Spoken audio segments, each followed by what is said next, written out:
Berrettini remporte le Queens 2022 et conserve son titre de 2021. Il fait le back-to-back Stuttgart-le Queens. Il n'a plus perdu sur gazon depuis 2 ans que face à Novak Djokovic, seulement en finale de Wimbledon. Il montre encore une fois que c'est sa surface préférée, la surface qu'il adore, la surface qu'il privilégie tout simplement. Hubert Hurkacz, lui, remporte son premier titre sur gazon, mais on le sait très à l'aise sur cette surface. Il a notamment battu Daniil Medvedev à Wimbledon. Il a battu aussi Roger Federer avant de perdre en 4-7 face à Matteo Berrettini. Là, il bat encore Daniil Medvedev en finale de Halle. 5e titre en 5 finales. Medvedev qui lui perd une 5e finale consécutive. Allez, on en parle tout de suite.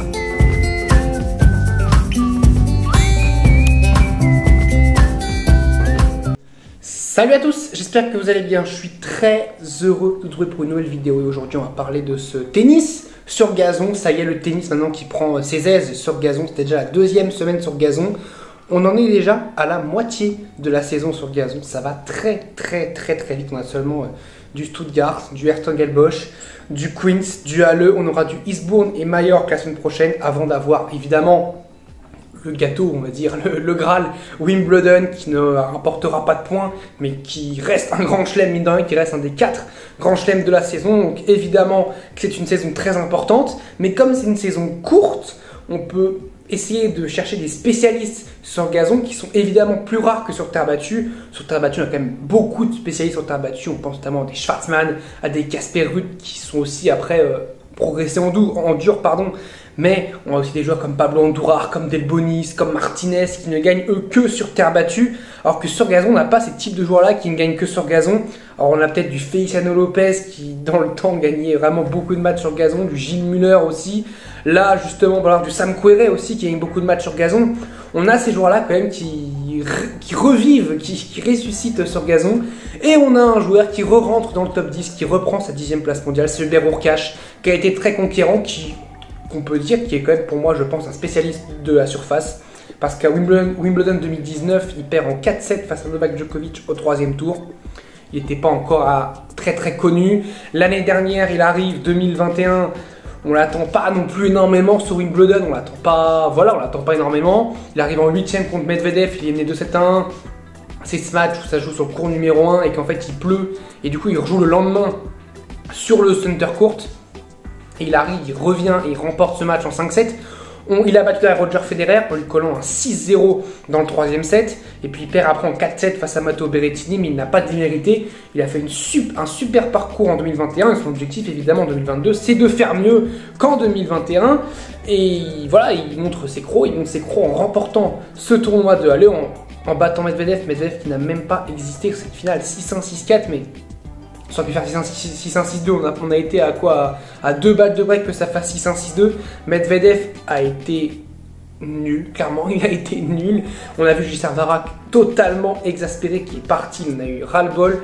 Mais voilà, Hurkacz très fort, Medvedev qui perd encore une finale. Depuis la finale de l'US Open 2021, il n'a plus remporté une finale. Il perd à Bercy face à Zverev, il perd au Masters face à Zverev, il perd à l'Open d'Australie face à Rafael Nadal, il perd là contre Van Richthofen à Herzogenaurach, et là il perd du coup face à Hubert Hurkacz en finale de Halle. C'est dommage pour lui, mais c'est une très belle victoire quand même pour Hurkacz qui lui sera présent à Wimbledon contrairement à Daniil Medvedev, et Hurkacz qui sera tête de série numéro 8 à Wimbledon. C'est très important parce qu'un gars comme Hurkacz, je pense que t'as pas envie de tomber sur lui très tôt. Donc s'il avait été numéro 9, il aurait pu avoir une grosse tête qui aurait pu tomber sur lui en 8e de finale. Là, on va dire que on évite ça avant les quarts de finale. En quart, il pourra rencontrer, ça veut dire soit sur papier évidemment, soit Rafael Nadal, soit Novak Djokovic, soit Rafael Nadal, soit Casper Ruud ou soit Stefanos Tsitsipas. Voilà, je ne veux pas vous influencer, mais on voit un petit peu vers où Hubert Hurkacz aimerait se placer dans la partie de tableau. Hein. C'est pour pas, voilà, peut-être il aime peut-être bien la Norvège, Hubert Hurkacz. Il a peut-être envie d'aller être dans la partie de tableau de Casper Ruud. Je pense que c'est le souhait de toutes les têtes de série de 5 à 8 qui ont très envie d'aller dans la partie de tableau de Casper Ruud et de Tsitsipas. Aller à moindre mal parce que Tsitsipas quand même il n'a pas fait grand chose sur gazon, mais je me méfie un peu plus de Tsitsipas que de Casper Ruud. On va dire quand même, il y a quand même un petit 2 crans moins d'écart entre Casper Ruud et Tsitsipas. Casper Ruud qui n'a absolument rien montré sur gazon, alors que Tsitsipas, il a quand même réussi à montrer quelques petits trucs.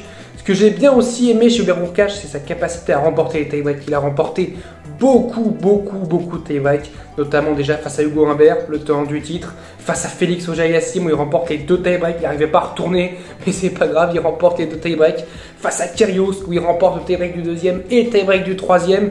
Il a voilà cette capacité en plus dans les points importants, ça veut dire à saisir ses occasions, à prendre sa chance. Et j'ai bien aimé ça chez Hurkacz, j'ai bien aimé ça, ça veut dire remporter tie-break, ça montre une belle confiance en soi, ça montre qu'aussi on n'a pas peur clairement de potentiellement perdre ce set parce que ça se joue à rien quand on arrive au tie-break. Et ben voilà, il gagne face à Humbert un tie-break, il en gagne 2 face à Félix Auger-Aliassime, il en gagne 2 face à Nick Kyrgios, ça fait 5 tie-breaks remportés en une semaine, c'est quand même pas mal. Et c'est vraiment positif pour Hurkacz, qui pour moi fait partie vraiment des outsiders plus de ce Wimbledon. Pour moi, il est derrière... il est peut-être au niveau de Nadal, derrière Djokovic et Berrettini. Djokovic un peu plus haut, Berrettini un peu plus bas, puis Hurkacz, Nadal, je pense, parce que Nadal, ça reste Rafael Nadal, évidemment, c'est un dieu, c'est Rafael Nadal, c'est une légende, évidemment. Mais sur gazon, j'ai toujours un petit peu cette interrogation de comment ça va se passer. Ça fait longtemps, ça fait depuis 2019 qu'il n'a pas joué sur gazon. Alors oui, c'est Rafael Nadal, il a une capacité d'adaptation exceptionnelle. Mais quand même, on sait jamais, ça peut se passer. Hubert Hurkacz, j'ai l'impression que cette surface, il la maîtrise très bien. Donc pour moi, ouais, il est au niveau de Rafael Nadal, je pense. Après, s'il y a une finale, potentiellement, on fait une tennis fiction, mais s'il y a une finale Hurkacz-Nadal, je pense quand même que dans le mental, dans la tronche, Nadal gagne. Mais si c'est un match, c'est pas en quart de finale, peut-être que là, Hubert Hurkacz peut enquiquiner Rafael Nadal. En tout cas, on n'est pas encore là. On aura tout le temps de parler de Wimbledon. On va parler maintenant de Matteo Berrettini, l'autre homme de la semaine qui a remporté le Queens en 2021 et qui remporte le Queens encore une fois en 2022, qui conserve son titre. C'est important parce qu'il a beaucoup de points à défendre. Il va malheureusement perdre, on va dire, involontairement, sans même pouvoir se défendre, 1200 points de sa finale à Wimbledon. Même s'il gagne Wimbledon cette année, il va perdre 1200 points. C'est assez fou de dire ça. C'est comment dire, une situation totalement ubuesque. C'est terrible ce qui se passe dans le monde du tennis. Et j'espère que ce qui se passe à Wimbledon n'arrivera plus jamais dans aucun tournoi. Et que ce soit pour n'importe quelle nationalité. Parce que voilà, je trouve ça immonde, répugnant de refuser déjà les athlètes russes et biélorusses, que ce soit femmes, hommes, voilà. Les Russes et les Russes n'ont pas le droit de jouer, donc ça fait quand même des tableaux assez tronqués. On n'a pas de Sabalenka, demi-finaliste chez les femmes. On n'a pas de Dani Medvedev, numéro 1 mondial. On n'a pas d'Andrei Rublev, top 10. On n'a pas de Victoria Azarenka quand même, qui voilà, a remporté des grands chelems sur le tennis féminin.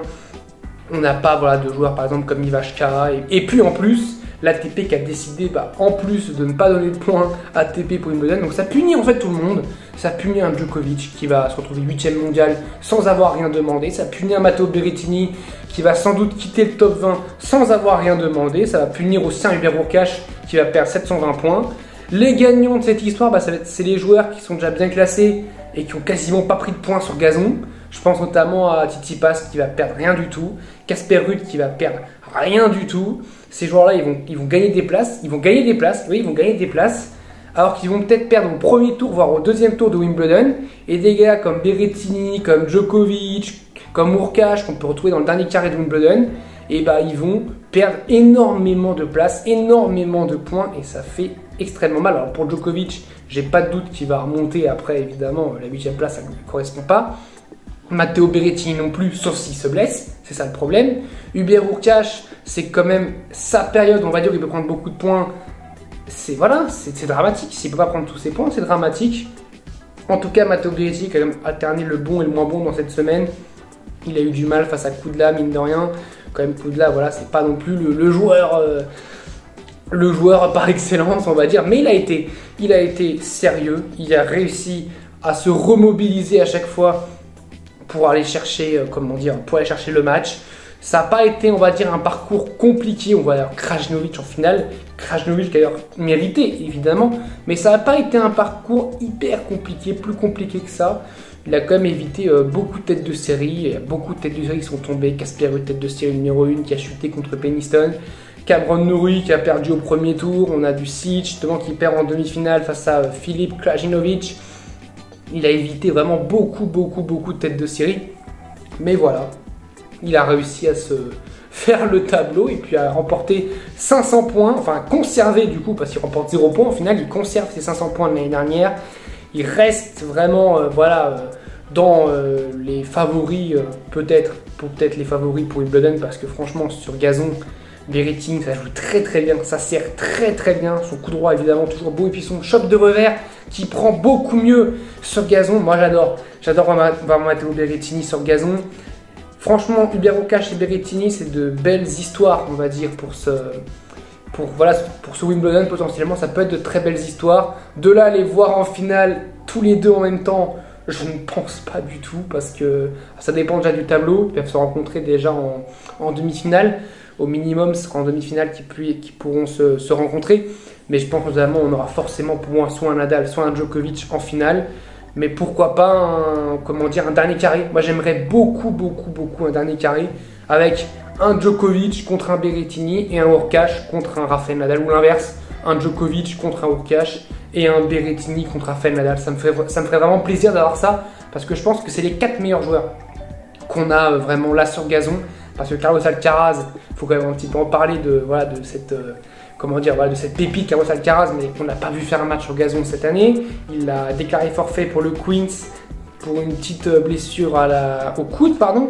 Donc on ne sait pas trop où il en est. On n'a pas vu sur gazon, il s'est fait massacrer par Medvedev l'année dernière, mais le Alcaraz de l'année dernière n'est évidemment pas le Alcaraz de cette année. Donc on n'a en fait aucune indication. On n'a vraiment aucune indication sur Alcaraz. Il va être dangereux évidemment s'il arrive à gagner plusieurs matchs au fur et à mesure. Si on voit qu'il est impressionnant, il va être très dangereux. Mais on ne peut pas savoir. Honnêtement, on ne peut pas savoir. Et pour moi là, Berrettini, Hurkacz, Nadal et Djokovic sont les 4 meilleurs joueurs pour moi de cette saison sur gazon. En tout cas sur gazon peut-être pour aller en finale de Wimbledon. On se retrouve très vite pour le tableau de Wimbledon. Le tableau que vous pouvez suivre en direct. C'est vendredi à 11h heure française. Donc 10h heure locale, heure britannique, parce que je rappelle quand même que les Britanniques, ils ont 1 heure de moins que nous. Voilà, c'est avec les méridiens de Greenwich, évidemment, ils ont 1 heure de moins que nous. On est à H+1, parce que c'est eux qui ont l'heure de base, heure 0, et nous on a l'heure H+1, évidemment. On se retrouve très vite. Je vous dis salut à tous, portez-vous bien.